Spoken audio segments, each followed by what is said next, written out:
بسم الله الرحمن الرحیم. کتونکو نننی پیغام زمونږ په دې طریقه کار دی چې بای تاسو ته معلومه را چې د نشان منډې په روډ باندې کار روان دی او د علاقه د دې روډ سړی رضایت ښایسته شوه.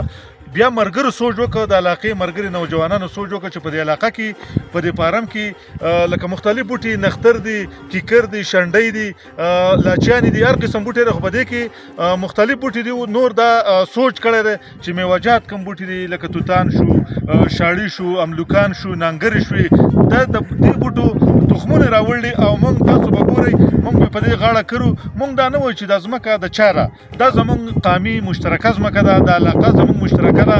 نو دې نوجوانانو چې کوم سوچ کړی دی، زه خصوصا د عبدالله درویش شکریا دا کوم چې بای دا سوچ دې مرګرو کړی دی او ما له دعوت راکړه چې بای ته راشه او دا علاقه ښایسته ده چې نور هم ښایسته شي. نو زه کتونکو ته وایم چې بای دې علاقې ته ویزټ وکړئ او خپلو د جبر نوجوانانو ته وایم چې په خپل پارم باندې څنګه سوچ چې تاسو کړی دی، د پارم هم سنبال کړی دی، نو نور هم سوچ چې د پارم زموږ دغسې کامیابي